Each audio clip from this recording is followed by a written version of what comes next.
يا رب أعطني القوة لأسند نفسي بنفسي بدون أن أحتاج لأحد، وأن أبتسم رغم حزني، وأن أنهض رغم ضعفي، وأن أكون صلبا رغم انكسار قلبي، ولا تجعل حاجتي عند أحد من خلقك يا الله.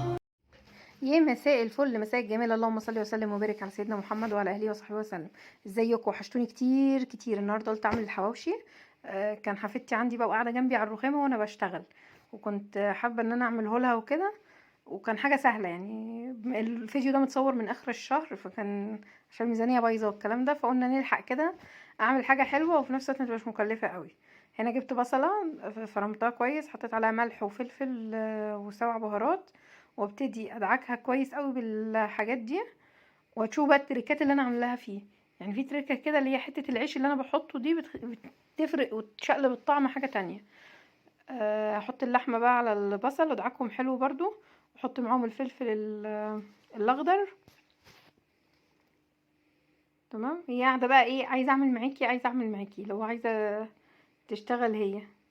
انا غيرت الكيس عشان الكيس يعني لابسه كيسين فوق بعض، فخلعت واحد منهم عشان ما كانوش مريحيني. انا ادعك بقى اللحمه والفلفل كويس. بعد كده ايه، ادعك بقى العيش ده، افرم العيش واحطه عليها.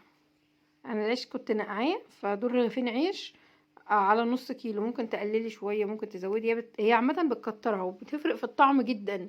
يعني لما بعملها لحمه ساده كده بتبقاش نفس الطعم اللي هو بتاع ان انا احط عليها عيش. لما بتحطي عيش بتبقى زي الحوش اللي بره، لما بتعمليها لحمه بس بتبقى طعمها عامل زي كانك عامله كفته كده. هنا كنت بقى شطبت المطبخ وقلت بقى ايه، اكمل بقى سبتها يعني شويه تتشمع كده في التلاجة، وجهزت العيش بتاعي ان انا هشتغل فيه. افتح العيش يعني من جنب واحد، واحط فيه اللحمه. خلاص. فانا هعملها كور عشان اعرف انا هعمل ايه. يعني اخد حته كده قد الكوره وابتدي افردها في الرغيف ونظبط بقى الدنيا بتاعتنا. هي الكميه دي عملت لي 12 رغيف، ما شاء الله. كان جميل يعني عملت لي كميه حلوه. يا جماعه والله الواحد بيشتغل بايده اريح من البتاع الجوانتيات دي، ما بحبهاش. هنا بقى كنت عملت، قلت اقص بقى ورق زبده واحطه فيه. طلع اختراع فاشل، ما نفعش تقريبا. ورق الزبده اللي موجود الايام دي بقى مضروب، تحسوه ورق كده كراريس، مش عارفه ولا فيه ايه، لانه ولع في الفرن. يعني حسيته بيتحرق، فقلت لا بلاها اصلا. دهنته الاول زيت وحطيت فيه العيش، وبعد كده لقيته انه بلاها خالص، اشتغل على البوتاجاز اريح، انجد نفسي كده والحق نفسي على البوتاجاز. وكده كده هي متاخدش زيت كتير، يعني بدهن بالفرشه بس من فوق ومن تحت كده الرغيف، وخلص الموضوع على كده. هنا لفيته بقى وحبشته وعملته بورق فويل ودخلته الفرن وفي الاخر كان الله بالسر عليم، يعني ما نفعش اساسا. فاشتغلنا على البوتاجاز. حطيت اللي هي الصينيه اللي انا بعمل فيها. الصواني دي قديمه شويه، فعشان لو اتحرقت او كده بحب اشتغل فيها في الفرن كتير قوي، ان انا احمر حاجه في الفرن، اعمل قرص، اعمل حاجه مع السيجان اللي عندي او اشتغل بيها على البوتاجاز. عشان خاطر لو اتحرقت عادي بلمعها، بس برضو هي بتاع جوازي بقى من 22 سنه وكده، ف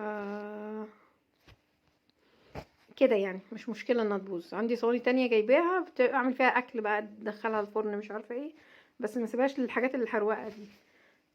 هنا بدهن الصينيه واحط العيش اللي يطلع او الحوش اللي بيستوي، بحطه ايه، اغطيه عشان يفضل سخن عشان ناكل كلنا سوا. هنا كده كان ده رغيف عاملاه في الفرن. عملته بورق فويل، وورق الزبده منفعش، فعملت ده بالورق الفويل وطلع جميل برضو، يعني كان مقرمش وحلو. انتوا هتشوفوا الشكل، يعني ده في الفرن وده في الطاسه، والاتنين زي بعض يعتبر. انا ما بغطيه عشان يبقى طري شويه، علشان خاطر يعني لما بيبقى طري كده بيبقى احسن عشان سناننا والكلام ده. لكن لو عايزين ندوس عليه شويه بنسيبه ندوس عليه في الفرن حبتين 3 يعني. يلا ما تنسوش بقى لو ما عملتوش اشتراك تعملي اشتراك وتفعلي زر الجرس وتعملي كومنت حلو كده، وتقدمي جنب الحواوشي بقى طحينه وكاتشب، هيعجبكم قوي.